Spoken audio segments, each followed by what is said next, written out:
투자해서 돈을 버신 분도 돈을 잃으신 이 사연이 도움이 되었으면 합니다. 첫 번째 사연.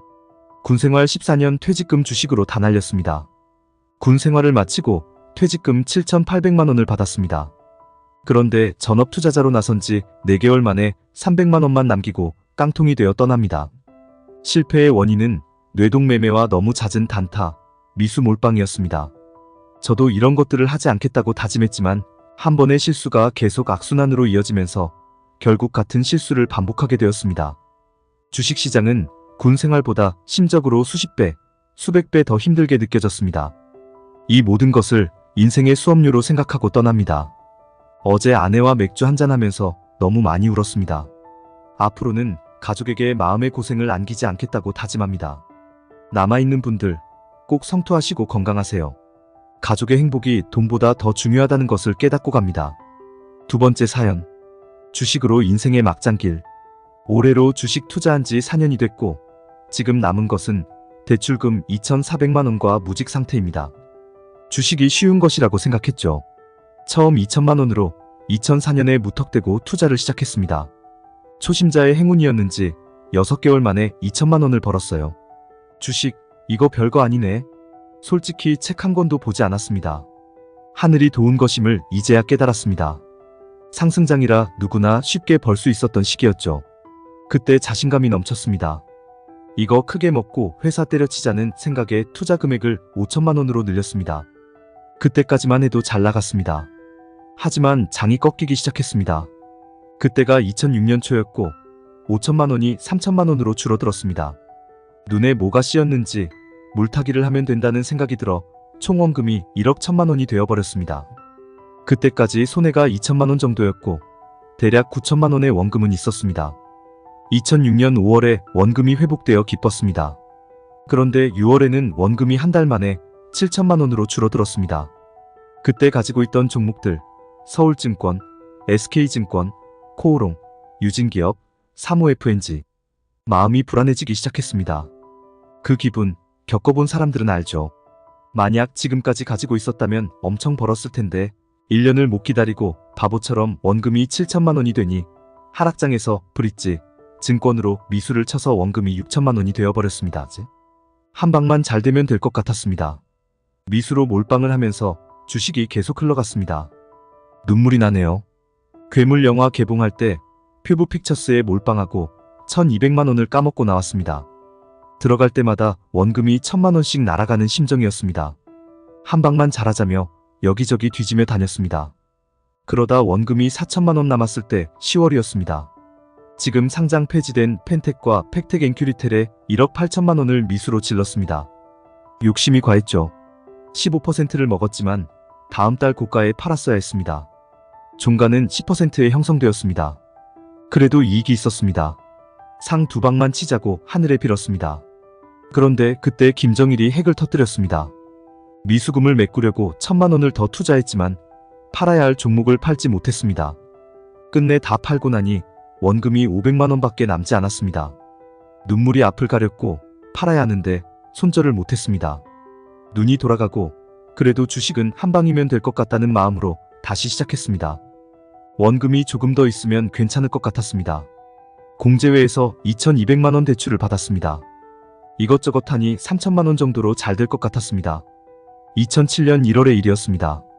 2007년 5월 안 되겠다 싶어 직장을 그만두고 전업으로 돌리기로 했습니다. 대략 2천만 원이 남았습니다. 지금 2007년 6월경에 한 달 만에 700만 원밖에 남지 않았습니다. 주식담보대출을 받았습니다. 총알이 다시 2천만 원 정도 생겼습니다. 자신 있었습니다. 하지만 이 또한 잠시 다시 700만 원을 더 투자했어요. 힘들게 아르바이트까지 하며 돈을 퍼붓기 시작했습니다. 돈이 달리기 시작했습니다. 돈이 달려 계속 아르바이트를 하며 공제회 대출금과 담보대출 받은 담보 비율이 줄어들어 돈을 계속 때려부었습니다. 얼마를 때려박았는지도 모르겠습니다. 눈물이 앞을 가립니다. 세 번째 사연. 주식 전문가가 개미 털어먹는 수법. 아무것도 모르는 초보 투자자들이 유튜브나 팍스넷과 같은 주식 커뮤니티에 다른 사람의 매매일지나 수익률 현황을 보고 그 사람에게 쪽지를 보냅니다. 한 수 가르쳐 주십시오. 죽을 것만 같습니다. 비법 좀 가르쳐 주십시오. 등등. 그러면 답장이 옵니다. 본인의 비공개 카페로 초대한다는 둥. 어디 카페에 가입하라는 둥 말이죠. 가보면 되게 그렇습니다. 처음 가입한 회원에게는 각 카페 게시판에 접근할 권한이 없게 설정되어 있습니다. 그리고 회원 등급은 VIP, 우수회원, 기타 회원 등으로 나뉩니다. 여기서 기타 회원이란 게시판에 접근도 할 수 없는 아무 쓸모없는 회원입니다. 카페 메인 대문에는 각종 추천 종목의 수익률을 과장되게 올려놓고 요즘 시장에서 핫한 상한가 종목이나 급등주들을 자랑합니다. 이야, 여기 VIP 회원만 되면 수익률이 대단한가 보다. 판단할 줄 아는 성인이면 그 게시판이 과장된 것임을 금방 알아챌 수 있을 것입니다. 실제로 겪어보면 회원 등급에 따라 얼마를 입금하라는 요구가 쏟아집니다. VIP 회원은 최소 몇십에서 몇백씩 받는 상황입니다. 제가 이 글을 쓰는 이유는 그런 카페에 가입해서 과연 얼마만큼의 수익을 올릴 수 있을지, 그리고 시장 상황이 좋지 않을 경우 그 하소연을 어디서 할 수 있을지 궁금하기 때문입니다. 결국 결과는 본인에게 돌아옵니다. 그 카페 운영진들은 책임을 지지 않습니다.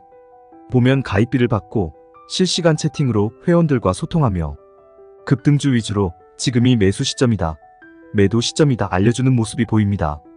사람들을 완전히 단타에 물들이는 상황입니다. 단타가 나쁘다는 것은 아니지만 사람들의 습관이 그런 쪽으로 물들어가는 게 안타깝습니다.